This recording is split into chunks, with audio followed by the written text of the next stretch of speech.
Good morning student. Vidya Bharati public senior secondary school के YouTube channel पर आपका स्वागत है। और आज हम आपके लिए लेकर आए हैं जो तिलहनी फसलों की दूसरे नंबर पर फसल थी, उसका नाम है तिल। उसका नाम क्या है? तिल है बेटा।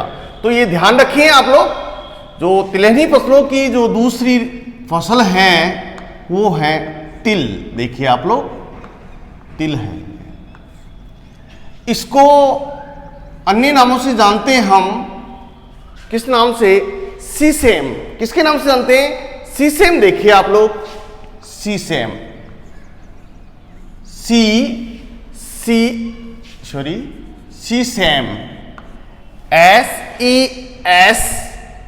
SESAME, sesame. ये देखिए आप लोग, स्पेलिंग देख लीजिए आप लोग, सीसेम, SESAME, सीसेम। इसको हिंदी में हम तिल के नाम से जानते हैं। देखिए आप लोग, तिल। ये खरीफ ऋतु की फसल है। खरीफ ऋतु देखिए यहां पर, खरीफ नहीं होता है, खरीफ ऋतु। देखिए आप लोग, खरीफ ऋतु यहां पर बोर्ड पर देखना आप लोग, ये खरीफ ऋतु की फसल है और ये तिलहनी फसलों की रानी है। तिलहनी फसलों की क्या है? रानी है। तो इसलिए आप लोग ध्यान रखिए, इसके अंदर तेल की मात्रा प्रचुर मात्रा होती है बेटा। और इसको हम अन्य नामों से भी जानते हैं, जिसका नाम है सीसेम। इसका उपयोग विभिन्न कार्यों में किया जाता है, जैसे खाने के लिए गजब, रेवड़ी है। ये ध्यान रखना आप लोग। इसका उपयोग अभी बताएंगे। इससे पहले आप लोग बेटा इसका वानस्पतिक नाम जानकारी प्राप्त कीजिए। देखिए, वानस्पतिक नाम इसका क्या है? Botanical name. तो देखिए, सीसेम,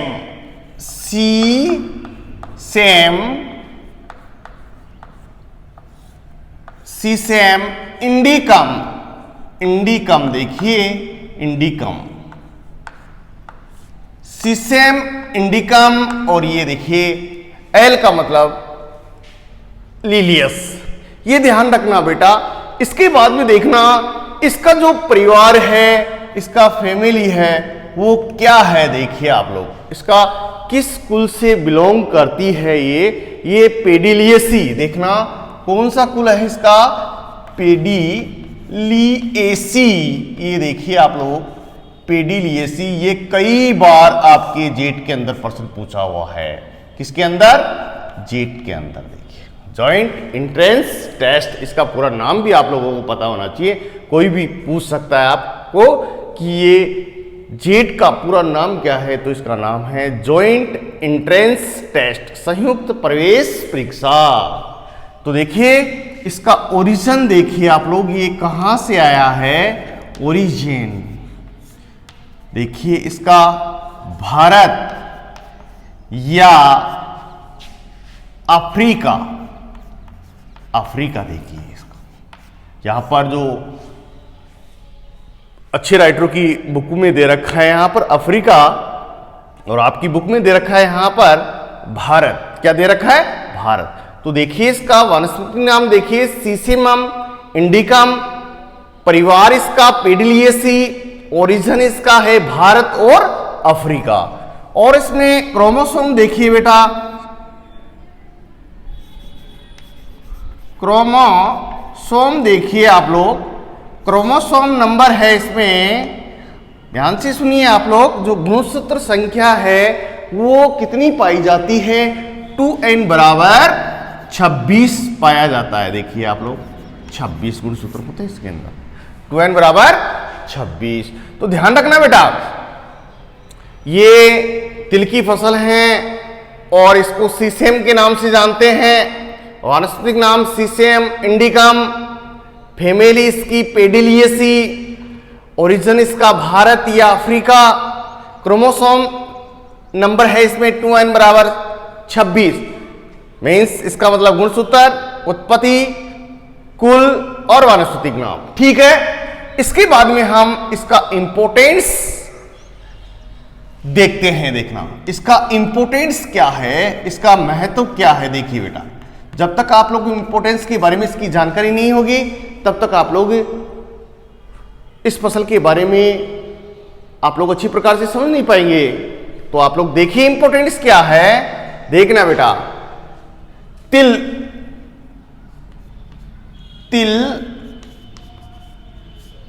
के तेल में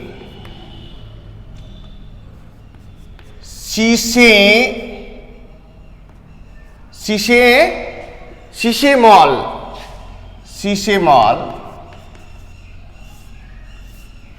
नामक पदार्थ पाया जाता है, जिसकी वजह से तिल का तेल लंबे समय तक सुरक्षित रहता है। सबसे लंबे समय तक रखने पर भी ये खराब नहीं होता है तेल, ध्यान रखना।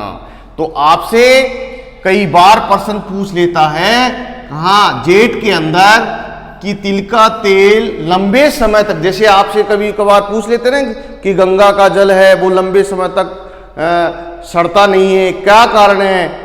इसमें जीवाणु भोजी पाए जाते हैं उसके अंदर, गंगा जल के अंदर। गंगा जल देखा ना आपने, कहीं गंगा जी जाते हैं, हरिद्वार जाते हैं तो वहां से पानी भरकर लाते हैं, तो उसको कई सालों तक रख दो बेटा, 10-20 सालों तक रख दो, उसमें न कोई कीड़ा होगा न कोई गंध होगी। उसका कारण है उस पानी में क्या है, जीवाणु भोजी पाया जाता है। उसी प्रकार से यहां पर तिल के तेल में देखिए आप लोग, सीसीमॉल नामक पदार्थ पाया जाता है, जिसके कारण लंबे समय तक ये सुरक्षित रहता है। इसके साथ में देखना, तिल को ध्यान से सुनिए आप लोग, तिल को तिलहनी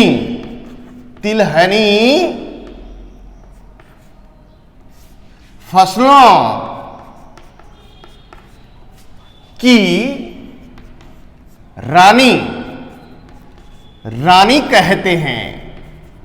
ये कई बार आपके प्रश्न पूछ लिया जाता है। ये देखिए आप लोगों को हर प्रश्न यहां पर बताया जा रहा है कि कौन सा प्रश्न जेठ में उठता है, क्योंकि अगर हम सिलेबस से चल रहे हैं तो ये जेठ से बाहर नहीं जा सकते एक भी प्रश्न, ये ध्यान रखना आप लोग। इसके बाद में देखना, इसका अगला महत्व जानकारी प्राप्त करेंगे कि तिल की फसल भारत का विश्व में, तिल की फसल में भारत का विश्व में क्षेत्रफल व उत्पादन की दृष्टि से प्रथम स्थान है। प्रथम स्थान, ये देखिए प्रथम स्थान है बेटा।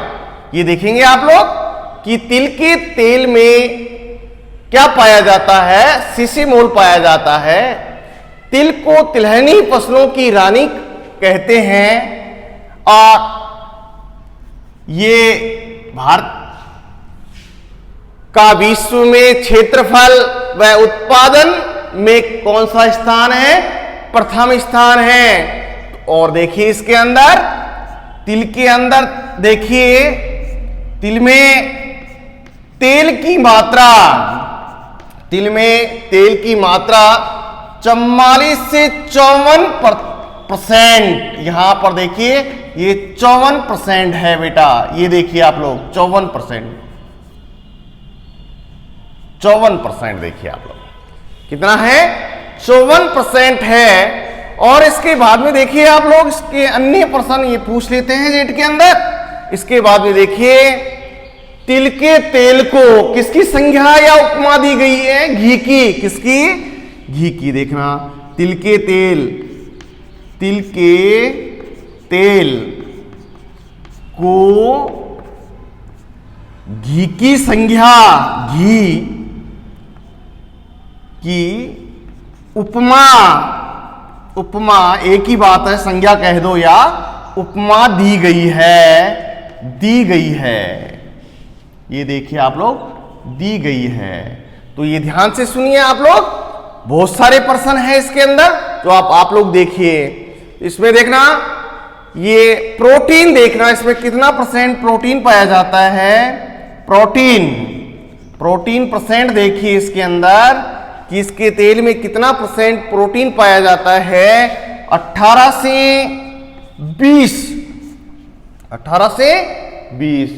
और इसका अन्य उपयोग है जैसे रेवड़ी है, गजक है, तिल के लड्डू हैं, इनको हम जो इसका बीज होता ना तिल का, उसको खाने के लिए काम में लिया जाता है। जैसे बेटा लड्डू बनाए जाते हैं, गजक बनाई जाती हैं, तिल पपड़ी बनाई जाती है, अन्य खाने के पदार्थ बनाए जाते हैं जो बहुत ही स्वादिष्ट होते हैं। ठीक है ना। इसमें प्रोटीन कितना है, 18 से 20% है। ये देखिए आप लोग। इसके बाद में देखना, ये राजस्थान में उत्पादन की दृष्टि से, ध्यान रखना, राजस्थान में उत्पादन की दृष्टि से प्रथम स्थान है। कौन सा स्थान है, प्रथम स्थान। ये ध्यान रखना, राजस्थान में उत्पादन, यहां पर उत्पादन की बात कर रहा हूं केवल मैं, देखना, उत्पादन की दृष्टि से प्रथम स्थान है बेटा। ये देखिए आप लोग, ये देखना, आपको यहां पर बहुत सारे प्रश्न बन रहे हैं। अभी एक प्रश्न और आएगा इसमें, तो मैं बताऊंगा आपको इसमें बीज दर की शाखा रहित या शाखा युक्त। जैसे शाखा युक्त है तो 2 से 2.5 किलोग्राम बीज लेना है, शाखा रहित है तो 4 से 5 किलोग्राम लेंगे बेटा। जो अभी मैं जब बीज दर का पॉइंट आएगा तब मैं आपको बताऊंगा। ये एक प्रश्न वहां भी बनता है और एक किस्मों में बनेगा, तो इसलिए आप लोग ध्यान रखना। तो देखिए बेटा, यहां पर तिल को तिलहनी फसलों की रानी कहते हैं। ये क्षेत्रफल कहां, भारत का विश्व में, ध्यान रखना, यहां पर लिखा नहीं है मैंने, भारत का विश्व में क्षेत्रफल व उत्पादन की दृष्टि से कौन सा स्थान है, यहां पर प्रथम स्थान है। और यहां पर देखिए तिल के तेल में कितना % ऑयल पाया जाता है, तो तिल में तेल की मात्रा बता रखी है 44 से 54%। और तिल के तेल को किसकी संज्ञा दी गई है, घी की उपमा दी गई है या संज्ञा दी गई है। इसके बाद में देखना बेटा, तिल में कितना % प्रोटीन पाया जाता है, यहां पर 18 से 20% दे रखा है।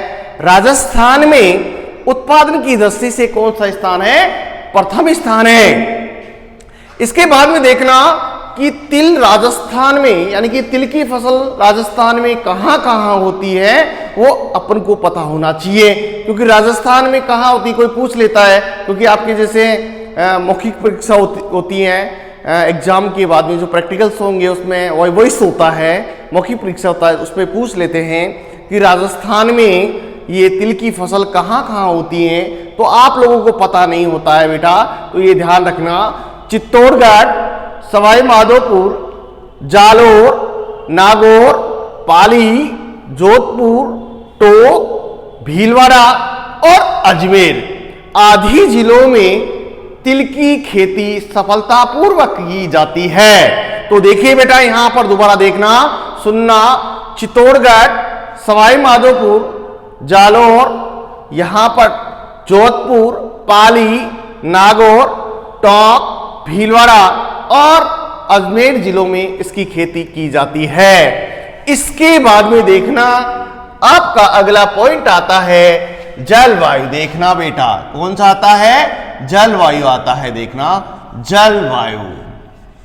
जलवायु देखिए आप लोग, ये देखिए आप लोग, जलवायु जिसको अंग्रेजी में हम क्या कहते हैं, क्लाइमेट कहते हैं। देखिए आप लोग, अंग्रेजी भी आपको आनी चाहिए, क्योंकि अब आगे पढ़ेंगे तो अंग्रेजी आपकी ज़्यादा जो इंग्लिश में है वो चलेगी। देखना आप लोग, तो इसको अभी से याद कर लेंगे तो आगे दिक्कत नहीं आएगी बेटा।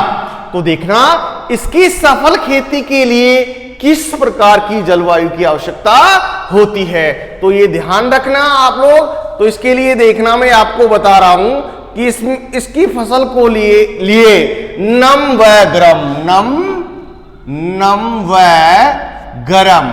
व गरम जलवायु की आवश्यकता होती है, अर्थात उष्ण कटिबंधीय पौधा होता है, उष्ण कटिबंधीय। ये देखिए बेटा, उष्ण कटिबंधीय, ये देखिए आप लोग, उष्ण कटिबंधीय।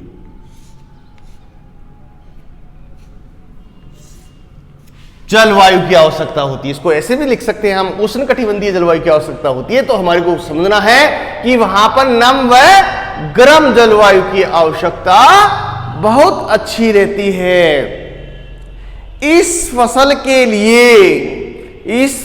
के लिए ये ध्यान रखना, सबसे उपयुक्त तापमान, इस उपयुक्त तापमान बता रहा हूं, देखना,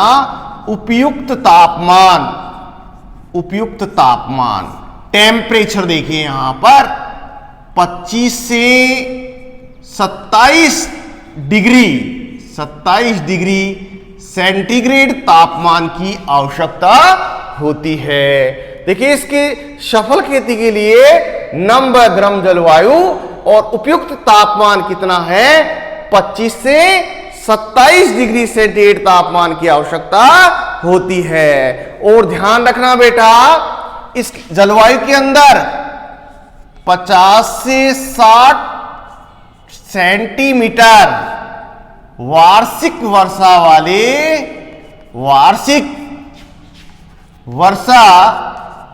वाले क्षेत्रों में इसकी खेती सफलतापूर्वक की जा सकती है। क्योंकि ध्यान रखना, ये कई बार आपके प्रश्न पूछ लिया जाता है, बच्चों को पता नहीं रहता है कि इसकी वार्षिक जो वर्षा है वो कितनी सेंटीमीटर में खेती होती है। ये ध्यान रखना कि कितनी सेंटीमीटर वार्षिक वर्षा वाले क्षेत्रों में तिल की खेती सफलतापूर्वक की जा सकती है, तो हमको पता होना चाहिए 50 से 60 सेंटीमीटर। क्योंकि इसमें एग्रीकल्चर में जो कंपटीशन है वो सिंचाई के बारे में बहुत इंपॉर्टेंट है, जो जलवायु है वो बहुत इंपॉर्टेंट है। तो इसलिए आप लोग ध्यान रखना बेटा, यहां पर 50 से 60 सेंटीमीटर वार्षिक वर्षा वाले क्षेत्र उपयुक्त है। इसके बाद में देखिए आप लोग मृदा, देखिए आप लोग इसकी सॉइल किस प्रकार से होनी चाहिए। सॉइल देखिए आप लोग, सॉइल, मृदा देखिए आप लोग, तो देखिए बेटा यहां पर आपको बता रखा है कि इसकी सफल खेती के लिए कैसी मृदा अच्छी रहती है। रेतीली दोमट,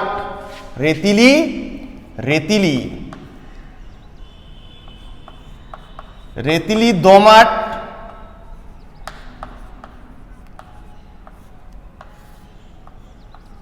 कपास की काली मिट्टी,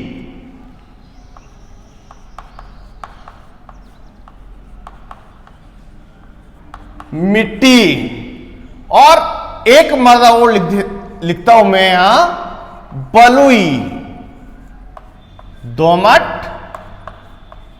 दोमट मृदा बहुत अच्छी रहती है। यहां पर देखना, रेतीली दोमट, कपास की काली मिट्टी, बलुई दोमट मृदा, ये ध्यान रखना बेटा। और भूमि का पीएच मान है, भूमि का पीएच मान 6 से 8 के मध्य होना चाहिए। ये ध्यान रखिए, यहां पर ये फिक्स है। इसके साथ में भूमि कंकरीली पथरीली नहीं होनी चाहिए, हाँ, जल निकास की समुचित व्यवस्था होनी चाहिए। ये सारे टॉपिक हैं आपके दिमाग में बसनी है, आपकी फीडिंग होना चाहिए। इसके बाद में देखिए बेटा, यहां पर मैं उन्नत किस्में बता रहा हूं, वो ध्यान रखिए।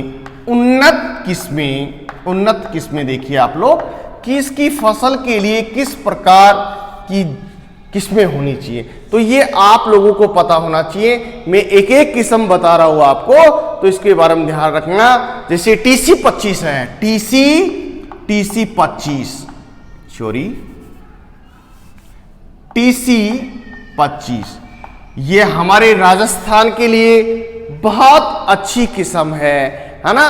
तो ये प्रताप, अगली है प्रताप,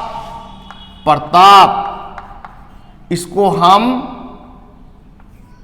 पोस्टिंग देखना C50 के नाम से जानते हैं। प्रताप C50, ध्यान रखना है, इसको प्रताप को किस नाम जानते हैं, C50 के नाम से जानते हैं। इसके बाद में देखना बेटा RT46, आरटी 46, आरटी 125 और आरटी, ये देखिए आरटी, ये राजस्थान तिल, जिसको हम आरटी को क्या कहेंगे, राजस्थान तिल है, वो ध्यान रखना। वो 127 और 346, ये देखना 127 और 346, ये आरटी किस्म है, बहुत ही बढ़िया किस्म है राजस्थान के लिए, ये जो छाछा रोग के प्रतिरोधी लड़ने की क्षमता रखती हैं। इसके बाद में देखना आप लोग प्रगति, अगली किस्म क्या है आपकी, प्रगति, देखना प्रगति, प्रगति जिसको आप एनटी 175 के नाम से जानते हैं, एनटी 175 के नाम से जानते हैं बेटा, एनटी, ये देखिए यहां पर बिंदु लगा रखा हूं मैं, एनटी 175 जिसको प्रगति के नाम से जानते हैं, ठीक है। इसके बाद में हमारी अगली किस्म है उमा, क्या है, उमा, उमा देखिए, उमा ये बहुत बढ़िया किस्म है, उमा अभी नई वैरायटी है, तो देखना 1 नंबर 2 नंबर।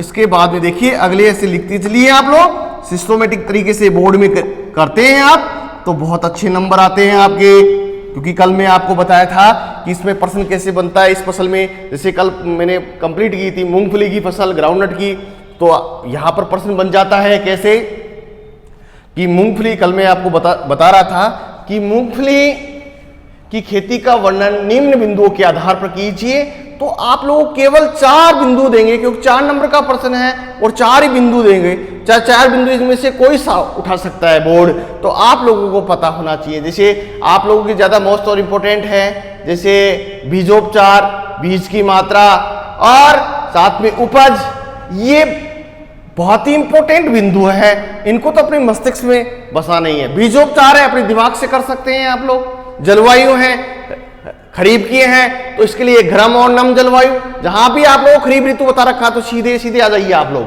ठीक है ना। जहां रबी आ रहे हैं तो वहां पर ठंडी जलवायु की आवश्यकता है, दिमाग रखना है आपको, छोटे से दिमाग के कारण आप लोग प्रश्न गलत कर देते हैं बेटा, तो इसलिए आप लोग ध्यान रखिए। ये 8 किस्म है, इसको अपने ट्रिक्स पर लेना और याद कीजिए। जैसे टीसी 25 है Pratap, RT 46, RT 125, RT 127, RT 346 और प्रगति और उमा, ये ध्यान रखना, ठीक है। यहां पर उमा रखना देखना, ये ट्रिक्स हमारा देखना, 1 2 3 4 5 6 7 8, ठीक है। ये 8 किस्म हो गई अपने आप, तो ये देख, ये TC very very most important है।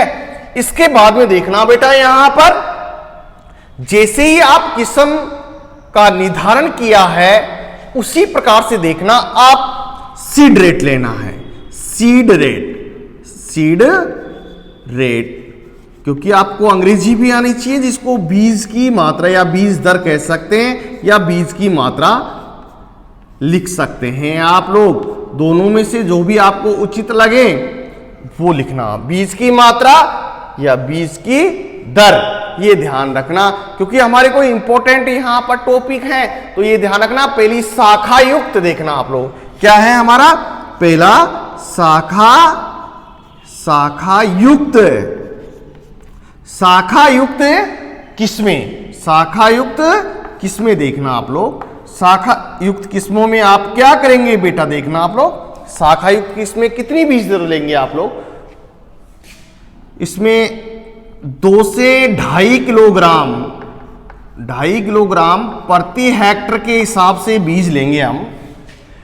दूसरा है यहां पर शाखा रहित, बिना शाखा के, शाखा रहित, ये देखिए आप लोग, यहां शाखा रहित किस्में कितने लेंगे, किस्मों में कितना लेंगे, कितना लेंगे, 4 से 5 किलोग्राम, कितना ले रहे हैं आप लोग, 4 से 5 किलोग्राम बीज लेंगे, आपको बताया था अभी, 4 से 5 किलोग्राम प्रति हेक्टर, ये देखिए आप लोग, ठीक है, दिख रहा है ना आपको, तो ये देखिए आप लोग, जैसे हैं शाखा युक्त किस्मों में कितना लिया, 2 से 2.5 किलोग्राम, क्योंकि इसकी शाखा निकलती है तो उसके अंदर क्या होता है, पौधा फैलने के लिए जगह होनी चाहिए, और तो इसके अंदर क्या करना है, कितना करना है, 2 से 2.5 किलोग्राम और शाखा रहित में 4 से 5 किलोग्राम। ये ध्यान रखना आप लोग, ठीक है। इसके बाद में देखना, जैसे ही बेटा आपने बीज की मात्रा का निर्धारण किया है उसी प्रकार से आप लोगों को बीजोपचार भी लेना है। क्या लेना है? बीजोपचार। ये बीजोपचार है। बीजोपचार में क्या करना है? बीज को बोने से पहले 2 ग्राम कार्बिंडाजिम को 0.75 केजी दवा को 1000 लीटर पानी में घोलकर, छोरी ये इतना नहीं लेना है, ये देखिए आप लोग, सिर्फ केवल प्रति किलोग्राम लेना है। यहां पर देखना, प्रति किलोग्राम 2 ग्राम प्रति किलोग्राम बीज के हिसाब से उपचारित करने के बाद बुआई कर दे, ठीक है। यहां पर ये पॉइंट पूरा होता है। यहां पर बीजोपचार के बाद में आप लोगों को क्या करना है? बुआई का टाइम देखना, टाइम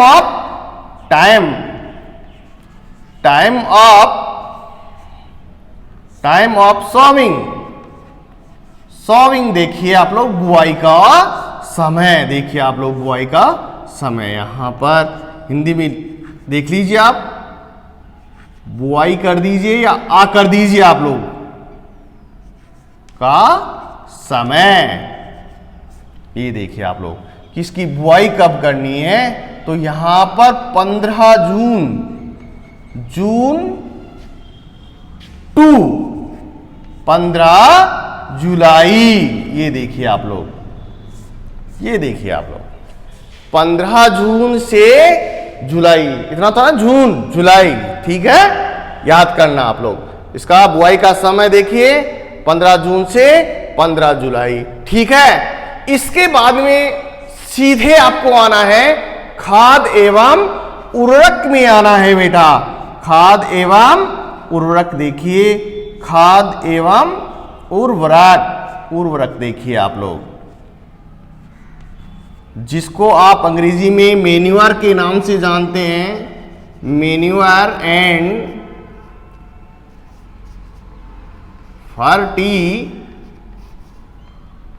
फर्टिलाइजर।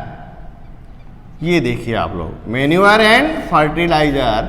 तो इसके अंदर आप लोग लिखेंगे, जैसे नाइट्रोजन है वो कितना देना है, फास्फोरस कितना देना है, क्योंकि इसमें पोटेशियम नहीं देना है। यहां पर नाइट्रोजन देंगे आप लोग कितना, 40 किलोग्राम प्रति हेक्टर के हिसाब से देंगे बेटा। और फास्फोरस कितना देंगे आप लोग, 30 किलोग्राम प्रति हेक्टर के हिसाब देंगे। ये देखिए आप लोग, यहां पर HAC है, शॉर्ट बुक में लिख रखा है, C है ये HAC। ये देखिए आप लोग, कहीं आप गड़बड़ ना कर दें, क्योंकि ध्यान रखना यहां पर ये C है, HAC TR, हेक्टेयर आता है, हिंदी के अंदर हेक्टेयर कर देना, अंग्रेजी में आप शॉर्ट रूप से HAC कर देना, ठीक है, और बिंदु लगा देना। यहां पर नाइट्रोजन है 40 किलोग्राम प्रति हेक्टर, और यहां पर क्या है, फास्फोरस है 30 से 40 किलोग्राम प्रति हेक्टर। देखिए आप लोग देखेंगे कि मैंने आपको शुरुआत के अंदर बताया था कि इसके नीचे अंडरलाइन करना बहुत जरूरी है, इसके अंदर कोई जरूरी नहीं है, ये तो मैं पर्सन बताया हूं आपको कि साहब ये इस हिसाब से ये जेट के अंदर पर्सन बनता है, तब मैंने इसके अंडरलाइन कर दिया है, अन्यथा इसमें अंडरलाइन करने की जरूरत नहीं है, केवल इसमें करना, ये वंश बताना, इसको जाति, ठीक है ना। अगर नोट्सों में ये नहीं डाल रखे हैं, ये आप बोर्ड एग्जाम नहीं लिखते हैं या बड़ी बड़ी कंपटीशनों में ऐसा काम नहीं करते हैं, तो बिल्कुल ये प्रश्न गलत होता, क्योंकि हमारे एग्रीकल्चर की पहचान करने कैसे करेंगे, क्योंकि तो ये जो डिग्रीधारी होते हैं वो यहाँ पर इसकी पहचान कर लेते हैं, पढ़ने वाले स्टूडेंट कर लेते हैं, इसके अंडरलाइन कर रखा है, इसके अंडरलाइन कर रखा है, तो पहचान हो जाती है कि ये वंश है और ये जाति है। क्योंकि जो एग्रीकल्चर से लेक्चर हैं, यदि वारसी नाम पूछा है और आपने अंडरलाइन नहीं किया है तो वो पूरा प्रश्न गलत कर देंगे, आपके एक भी नंबर नहीं देगा। 1 नंबर का है तो कुछ भी नहीं देगा, 0 नंबर देगा, 00 देगा, देखना आप लोग। तो ये देखिए, इसके बाद में नोट डालता हूं मैं, देखना नोट देखिए, नोट के अंदर क्या करेंगे आप लोग, 250 किलोग्राम, कितना, 250 किलोग्राम क्या देंगे बेटा, 250 किलोग्राम क्या देंगे आप लोग, क्या, जिप्सम देंगे। 250 केजी प्रति हेक्टर के हिसाब से क्या दे सकते हैं आप, जिप्सम, जिप्सम, क्योंकि ये तेल की मात्रा को बढ़ाता है जिप्सम। तो ये 250 किलोग्राम के हिसाब से प्रति हेक्टर आप भूमि के अंदर मिला देवे। इससे क्या होता है, इसमें तेल की मात्रा बहुत अच्छी हो जाती है। ठीक है, इसके बाद में आगे चलते हैं हम।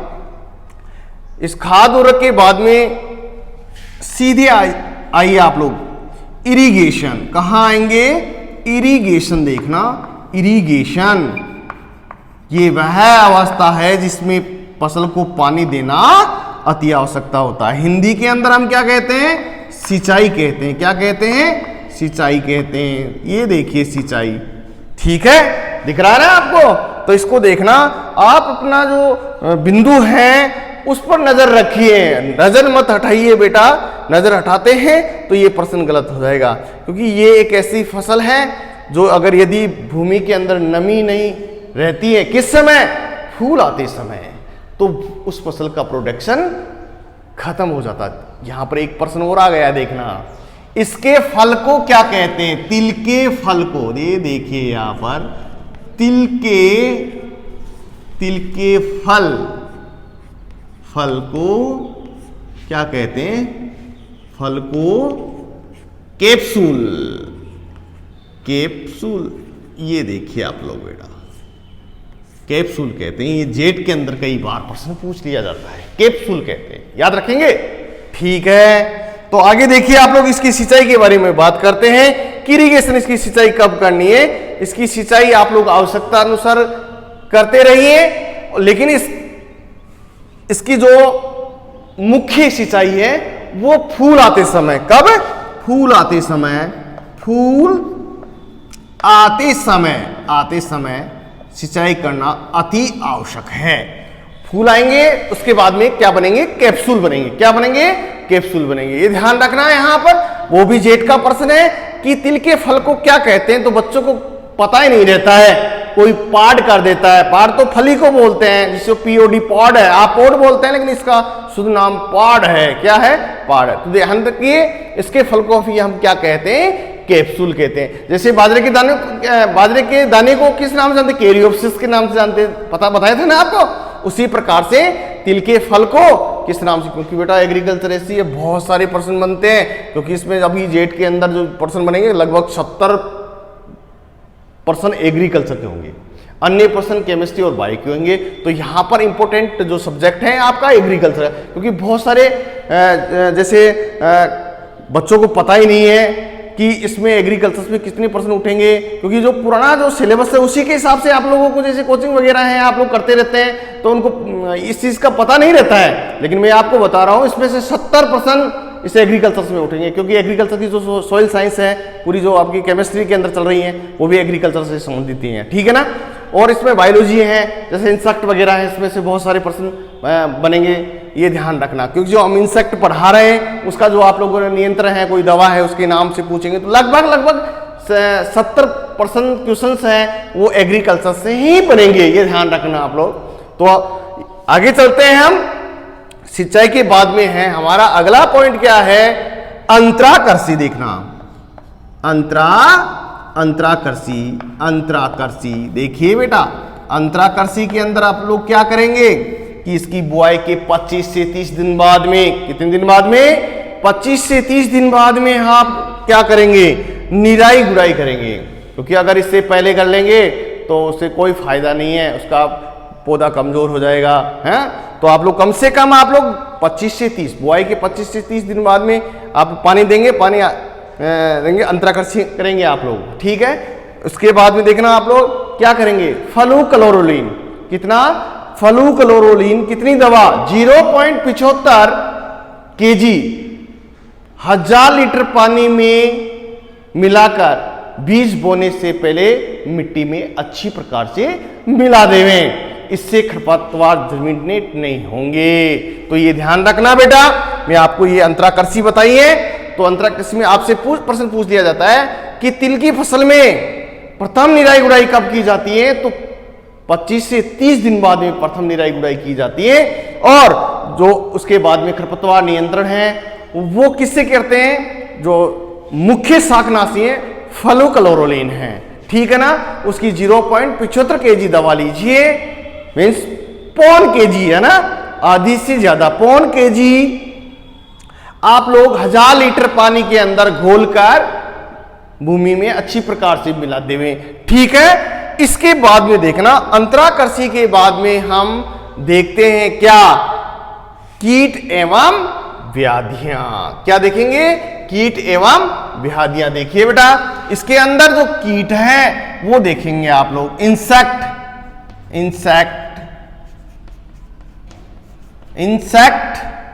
एंड डिजीज, ठीक है। इंसेक्ट एंड, ये एंड का चिन्ह है, एंड का चिन्ह है, और यहां डिजीज है। तो ये देखिए इसको कहते हैं कीट एवं व्याधियां की क्या परेशानियां होती है फसल के अंदर, उसकी जानकारी आपको होनी चाहिए।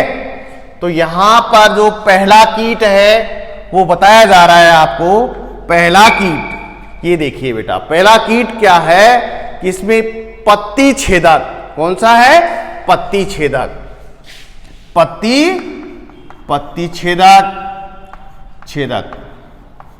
छेदक। यह कीट पत्तियों में छिद्र बना देता है और कुछ दिनों बाद में पत्तियां झड़ जाती हैं। इसके लिए आप मोनोक्रोटोफॉस नामक जो दवा है वो इसके लिए आप काम में ले सकते हैं। इसके बाद में अगला कीट है लीफ रोलर। क्या,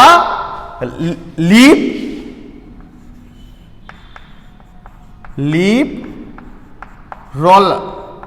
ये देखिए लीफ रोलर मीन्स मोड़ देता है। यहां कीट क्या करता है, पत्तियों का रस सूंघकर उस पत्ती को क्या कर देता है, मोड़ देता है, जिससे पौधा बोना रह जाता है और उत्पादन कम हो जाता है। इसके लिए आप मिथाइल पेरोथियान जो दवा है उसका छिड़काव करें, मिथाइल पेरोथियान नामक दवा का छिड़काव करें। इसके बाद में हमारा अगला कीट आता है जेसिड। क्या है, जेसिड। ये देखिए आप लोग अगला कीट है हमारा जेसिड है, जेसिड जिसको आप लोग चेपा के नाम से जानते हैं, थ्रिप्स के नाम से जानते हैं। यह कीट भी क्या करता है, पत्तियों का रस चूसकर पौधे को मुरझा देता है। तो ये ध्यान रखना, इसके लिए आप क्या, कौन सी दवा लेंगे, मिथाइल पेराथियान या मोनोक्रोटोफॉस नामक जो दवा है उसका आप लोग छिड़काव करें, ठीक है। 2 ml दवा प्रति लीटर पानी में घोलकर छिड़काव करने से, क्योंकि आप लोग 2 ml दवा लेंगे पर्याप्त है, इससे अगर ज्यादा लेते हैं तो आप लोग फसल को जला देंगे या अन्य नुकसान कर देंगे, ठीक है। तो ये ध्यान रखना, इसके नियंत्रण के लिए आपको दवा बताइए, उसका ध्यान रखना। इसके बाद में देखना बेटा, रोग आपको अभी मैं डिजीज बताया है, उसके अंदर मैं पहला रोग लिख रहा हूं, ये ध्यान रखना। पहला रोग कौन सा है इसके अंदर, इसके अंदर देखना पहला जुलसा। कौन सा, जुलसा रोग है। कौन सा है, जुलसा रोग, जुलसा रोग, जुलसा। इस रोग को फैलाने का श्रेय कवक को है। कवक का आक्रमण होने पर पौधा मुरझाकर सूख जाता है। इसके लिए आप रोग रोधी किस्मों की बुआई करें और रोग घर्षित पौधे को उखाड़कर जला देवें। और साथ में आप क्या करेंगे, बीजोपचार करेंगे। हाँ, क्या करेंगे, बीजोपचार करेंगे। जैसे आप लोग थायरम से ले लीजिए, कैप्टान से लीजिए, आप लोग कोई भी दवा है जैसे मेनकोजेब है, इसे उपचारित करके आप बुआई करें, ठीक है। इसके बाद में देखना अंगमारी रोग, अंगमारी रोग, अंगमारी रोग। इसमें भी पौधा क्या होता है कि सूख कर नष्ट हो जाता है। इसको भी आप लोग जो अभी इसका नियंत्रण बताया वो ही करना है। इसके बाद में देखना नंबर 3 पर आता है छाछा रोग। क्या है? छाछा रोग है। क्या है? छाछा रोग। देखिए इसको चूर्णी फफूंद के नाम से भी जानते हैं। आपके बुक में यहां पर छाछिया दे रखा है। क्या दे रखा है? छाछिया रोग। छाछिया रोग जिसको हम चूर्णी फफूंदी के नाम से जानते हैं, चूर्णी फफूंदी रोग कहते हैं। ठीक है, तो देखिए बेटा इस रोग में क्या होता है, ये कवक, ये रोग कवक के द्वारा होता है और ये कवक क्या करती है, पौधे के तने व पत्तियों पर सफेद पाउडर जैसे चूर्ण जमा देती हैं, जिससे पौधे की पत्तियां पीली पड़ जाती हैं। जैसे कभी कभार देखा करो आप लोग, वर्षा ऋतु में देखा करो बेटा, वर्षा ऋतु में क्या होता है, जैसे बहुत सारे पौधों की पत्तियां होती हैं, उसके अंदर सफेद सफेद से वो लकीटी से हो जाते हैं। हाँ, तो अपन लोग क्या कहते हैं कि और अब की बार तो बहुत ज्यादा तेजाजी महाराज का प्रकोप है? पत्तियों पर होता है कि नहीं? तो अब वो क्या है, रोग है। क्या है? रोग है, फंगस है, उसकी वजह से है। और हमारा जो विचार क्या आता है कि अब की बार क्या है कि तेजाजी महाराज का ज्यादा प्रकोप है, इसलिए इस अब की बार बच के रहना है। तो वो चीज नहीं है, यहां पर आप लोग ये फंगस है उसके कारण से ये रोग लग जाता है। तो ये देखिए आप लोग इसके नियंत्रण के लिए केराथियान है, उससे आप लोग छिड़काव करें, और या मैनकोजेब जो नामक दवा है उससे बीज को उपचारित करके बुआई करें। ठीक है ना, ये रोग थे और ये कीट है। कीटों के बारे में भी जानकारी प्राप्त की है और आप रोग के बारे में जानकारी प्राप्त की है। ठीक है बेटा, इसके बाद में देखना ये आपका उपज कितनी प्राप्त होती है, कि उपज कितनी देखना आप लोगों को यहां उपज बता रहा हूं। सॉरी, पहले देखिए आप लोग कटाई, कटाई देखिए, हार्वेस्टिंग कब करनी है, कटाई।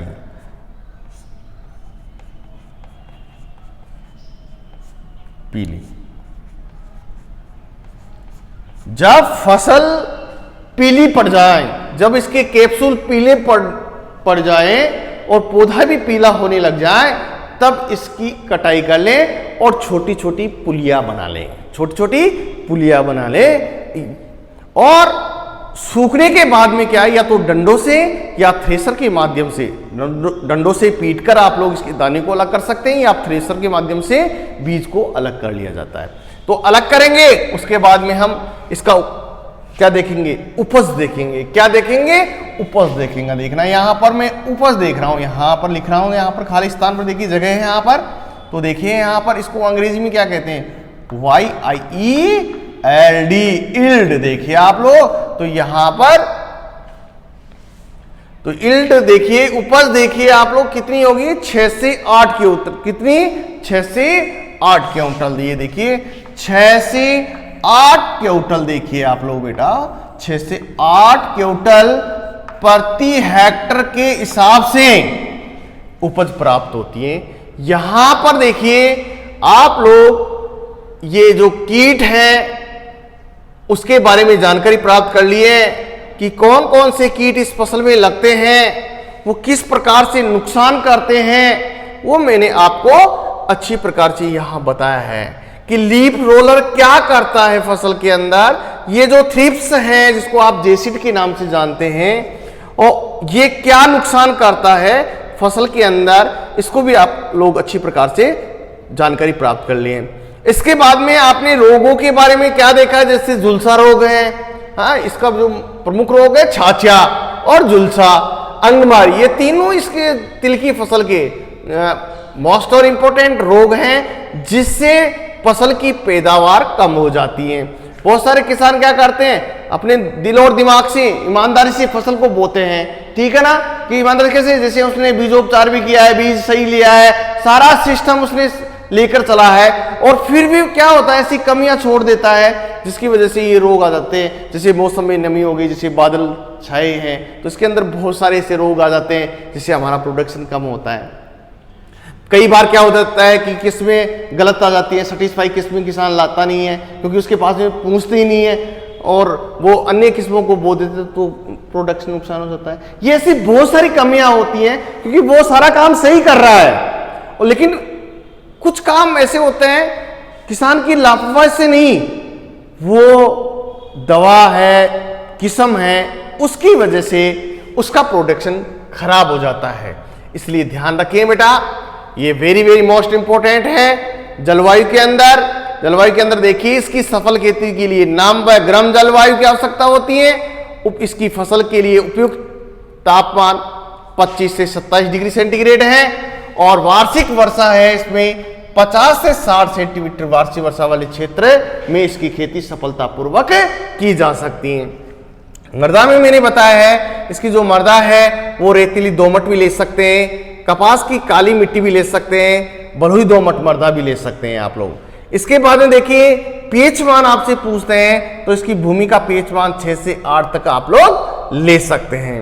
उन्नतशील किस्में देखिए आप लोग, उन्नतशील किस्मों में मैंने आपको बताया है TC25 है। प्रताप एक बार और बता रहा हूं आपको, गलत मत कर देना, ये 13 नंबर पर फसल है आपकी, क्योंकि एक एक फसल आपके एकत्रित होती जा रही है। अब आप लोग अच्छी प्रकार से जो देख रहे हैं उनके लिए बहुत बड़ा फायदा है बेटा, ये ध्यान रखिए आप लोग कि एक रोज भी आप लोगों को वीडियो को नहीं छोड़ना है और आप लोग इस क्लास को देखिए। आप लोग जिसे TC25 है, बहुत बढ़िया है हमारे राजस्थान के लिए। ये कई बार जेट के अंदर प्रश्न आए, इसके उठकर आया हुआ है। कहाँ आया? जेट के अंदर। देखना, मैं अभी बता रहा हूं आपको, ये जेट के अंदर कई बार प्रश्न आया हुआ है। देखना आप लोग, ये देखिए आप लोग TC25। प्रताप का दूसरा नाम C50 है, C50 है। देखना आप लोग क्या है? C50, ये C है, ये देखिए C50। RT जिसको राजस्थान तिल के नाम से जानते हैं 46, RT 125, RT 127, RT 346 और प्रगति जिसको हम किस नाम से जानते हैं NT 75। इसको अच्छी प्रकार देखना ना, NT 75 देखिए आप लोग, ये देखिए आप लोग NT 75, ठीक है। इसके बाद में देखना ये जो उमा किस्म है वो अच्छी किस्म है, अच्छा प्रोडक्शन देती है। इसके बाद में देखना आप लोग बीज की मात्रा, वेरी वेरी मोस्ट इंपॉर्टेंट है। दोनों पर्सन क्या करते हैं बेटा, ये दोनों पर्सन जेट के अंदर प्रश्न पूछ लेते हैं। ये देखिए यहां पर मैं दर्शाया है, हर प्रश्नों को बताया है आपको कि शाखायुक्त किस्में कितनी लेनी है, शाखायुक्त किस्मों में बीज की मात्रा कितनी लेनी है, 2 से 2.5 किलोग्राम प्रति हेक्टेयर के हिसाब से लेनी है। और शाखा रहित किस्मों में कितनी लेनी है आपको, बीज की मात्रा कितनी लेनी है, 4 से 5 किलोग्राम प्रति हेक्टेयर।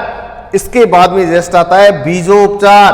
बीजोपचार आप लोग थायरम से कर सकते हैं, डोंट वरी, किसी प्रकार की आपको टेंशन नहीं करनी है कि आप लोग ये कार्बेंडाजिम ही लेनी है, नहीं बेटा। आप लोग थायरम ले सकते हैं, केप्टान ले सकते हैं, सरेसान ले सकते हैं, ठीक है ना। तो यहां पर मैंने लिया है कार्बेंडाजिम। क्या लिया है? कार्बेंडाजिम लिया है। देखिए मैं है, ये देखिए आप लोग, ठीक है। 2 ग्राम बीज प्रति किलोग्राम बीज के हिसाब से उपचार करके बुआई करें। इसके बाद में देखना बेटा, यहां पर मैंने आप लोगों को ये देखा है। इसके बाद में हम देखिए यहां पर देखिए, इसको अंग्रेजी में तिल या सीसेम कहते हैं, ठीक है। क्या कहते हैं? तिल या सीसेम कहते हैं। इसके बाद में देखना इसका वानस्पतिक नाम देखिए, क्या है? सीसेम इंडिकम। क्या है? सीसेम इंडिकम। देखिए ये इसकी जाति है और ये इसका वंश है, ठीक है। इसके बाद में देखना बेटा, इसका जो परिवार है वो किस कुल से बिलोंग करता है? पेडिलिएसी, जो वेरी वेरी मोस्ट इंपोर्टेंट है। ये जेट के अंदर कई बार आया हुआ है। और इसका देखना उत्पत्ति स्थान अफ्रीका है, क्योंकि आपकी बुक में यहां पर भारत दे रखा है, लेकिन यहां पर इसका जो फैक्ट पर्सन है वो कहां है? ये देखिए, ये भी आपके कई बार प्रश्न उठा हुआ है जेट के अंदर, अफ्रीका, ठीक है। इसके बाद में देखना, ये तो कभी कभार उड़ जाता है, नहीं तो नहीं उड़ता है, आज तक तो उठा नहीं है। ये जो गुणसूत्र संख्या है इसमें 2n बराबर 26, 2n बराबर कितनी पाई जाती है? 26 होती है। और यहां पर इसका देखना टाइम देखिए आप लोग, किसकी बुआई कब की जाती है? 15 जून से 15 जुलाई। और खाद मूलक देखिए इसका, नाइट्रोजन आप 40 किलोग्राम प्रति हेक्टेयर के हिसाब डालिए और इसका फास्फोर 30 किलोग्राम प्रति हेक्टेयर के हिसाब से भूमि में दीजिए आप लोग। और इसमें पोटेशियम नहीं देना है तो बहुत कम दीजिए आप लोग, यानी आप लोग नोट दे रखा है यहां पर 250 किलोग्राम प्रति हेक्टेयर के हिसाब से क्या देवे? जिप्सम भूमि को अच्छी प्रकार से मिला देवे। जिप्सम को भूमि में अच्छी प्रकार से मिला देवे, इससे क्या होता है, तेल की मात्रा में बढ़ोतरी होती है। इसके बाद में देखना सिंचाई है। फूल आते समय बहुत अति आवश्यक है नमी रहना। अगर फूल आते समय आप लोग सिंचाई नहीं करते हैं तो आपका प्रोडक्शन पूरा चौपट हो जाता है बेटा, ये ध्यान रखना आप लोग। अंतरा कृषि में आप लोग क्या करेंगे, बुआई के 25 से 30 दिन बाद में क्या करेंगे बेटा, आप लोग निराई गुड़ाई करेंगे। उसके बाद में क्या करेंगे बेटा, आप लोग क्या करेंगे, जो हमारा शाकनाशी है जिसका नाम क्या है, फ्लूक्लोरोलिन।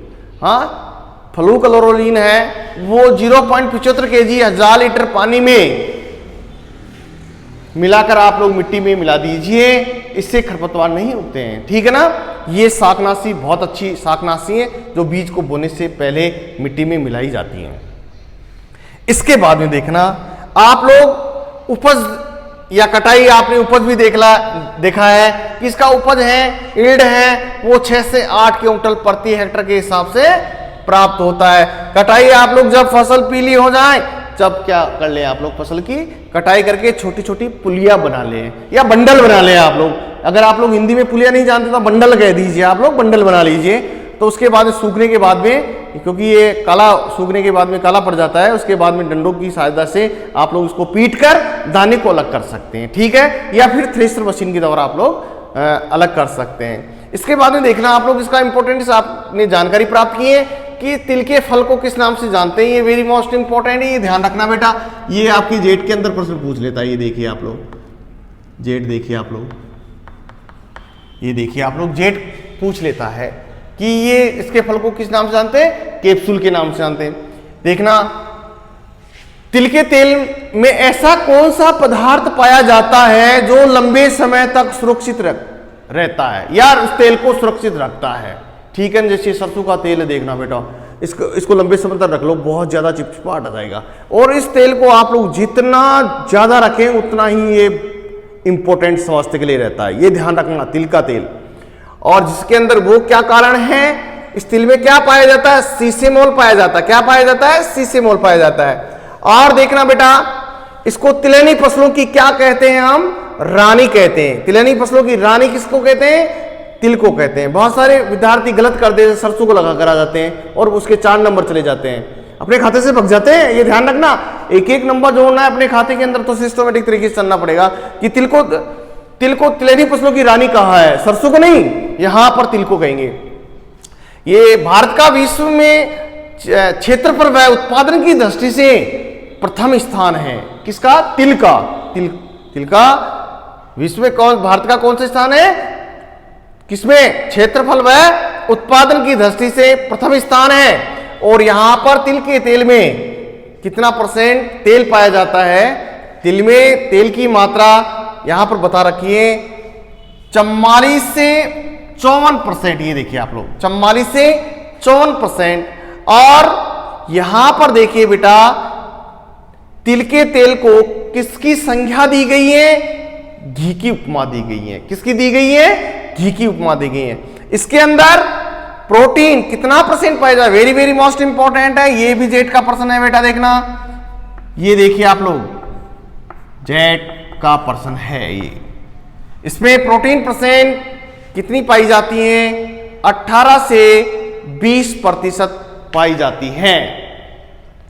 और ये देखना बेटा राजस्थान में तिल का उत्पादन की दृष्टि से कौन सा स्थान है, तो राजस्थान में बेटा प्रथम स्थान है। कौन सा है, प्रथम स्थान है। इसलिए आप लोग इस फसल के बारे में अच्छी प्रकार से जानकारी प्राप्त कर लेना बेटा, क्योंकि इसके अंदर देखिए एक रोग और लगता है, इसके जड़ गलन। देखना इसके अंदर जड़ गलन है, जड़ गलन व तना गलन एक रोग और है जो बहुत ही मोस्ट और इंपॉर्टेंट इस फसल का, क्योंकि जड़ गलन रोग लग जाता है। ये किसकी वजह से होता है, ये भूमि के अंदर जल निकास की समुचित व्यवस्था नहीं होती है, तब ये रोग लग जाता है, जिससे फसल का उत्पादन बहुत कम प्राप्त होता है। तना में भी क्या है, तना भी गल जाता है, क्योंकि तने के संपर्क में अगर पानी आ जाता है तो वो क्या होता है बेटा, तना गल जाता है और उत्पादन कम हो जाता है। इसलिए ध्यान रखिए आप लोग, भूमि के अंदर जल निकास की समुचित व्यवस्था करनी है। यदि भूमि के अंदर जल निकास की समुचित व्यवस्था नहीं है तो उसका प्रोडक्शन कम हो जाता है, क्योंकि वो फसल सड़ गल जाती है। इसके लिए आप लोग क्या करेंगे कि आप भूमि के अंदर जल निकास की व्यवस्था कीजिए। वो कब होगी? भूमि को समतल करेंगे। ये ध्यान रखना। किसान क्या करता है जल्दीबाजी में, क्या कि भूमि को क्या कर देता है, उबड़ खबड़ कर देता है, जिससे क्या होता है पानी एकत्रित हो जाता है खेत के अंदर। उससे क्या हो जाता है, ये रोग उत्पन्न हो जाता है और फसल आपकी चौपट हो जाती है। उसी प्रकार से तना क्या है कि क्या करता है, जो पानी है वो तने के संपर्क में आ जाता है। तने के संपर्क में आ जाता है तो क्या होता है, तना गल जाता है। इसलिए ध्यान रखना बेटा, ये दोनों रोग फसल का उत्पादन खराब कर देते हैं। इसके बाद में देखिए आप लोग, जो हमारी अगली फसल है, अगली फसल आपकी जो आएगी तिलहनी फसलों की तीसरे नंबर पर फसल आएगी सरसों। ये देखना, जो विभिन्न बुकों के अंदर भिन्न भिन्न नामों से जाना जाता है, जैसे इसको अपन जैसे ब्रेसिका झुलसिया से नाम से जानते हैं, जबकि काली सरसों है वो ब्रेसिका कंपेस्ट्रिस के नाम से जानी जाती है। किसके नाम से जानी जाती है? Brassica campestris. इसकी वेराइटी है, इसकी जातियां हैं, बहुत सारी जातियां हैं, जैसे राई है, रावा है, काली सरसों है, पूरी सरसों है। ये विभिन्न जो ये जातियां हैं उनके बारे में हम अध्ययन करेंगे, क्योंकि ये तिलहनी में सबसे खाद्यान्न में हम तेल किसका लेते हैं? सरसों का लेते हैं। इसके बाद में देखना, सरसों के बाद में हम जैसे सोयाबीन है, सूरजमुखी है, कुसुम है, इनका तेल भी, जैसे ये सूरजमुखी है उसका तेल एक बार आया था परसेंटेज के अंदर। सूरजमुखी के तेल का उपयोग किसमें किया जाता है, तो आप लोगों को पता होना चाहिए, हृदय रोग के लिए बहुत ही लाभदायक होता है। एक आया था, क्योंकि ये कुसुम का जो तेल है, एक तो सूरजमुखी का, एक कुसुम का, ये दोनों तेल क्या है कि यहां पर हृदय रोगियों के लिए काम में लिया जाता है। लेकिन सबसे ज्यादा किसका लेते हैं हम? किसका लेते हैं? कुसुम के बाद में किसका लेते हैं? किसका? सूरजमुखी का। तो ये ध्यान रखना, ये इंपॉर्टेंट जो हमारे तीसरे नंबर की फसल है सरसों, जो हम कल बात करेंगे। तो इसलिए देखना बेटा, ये आज का जो ये वीडियो है, और या इसमें जो आपकी ये फसल दे रखी है तिल, जो आप, मैं आशा करता हूं ये आप लोगों को बहुत अधिक समझ में आया होगा। इसके लिए आप लाइक करना, अपने चैनल को सब्सक्राइब करें और कमेंट्स भेजें। धन्यवाद।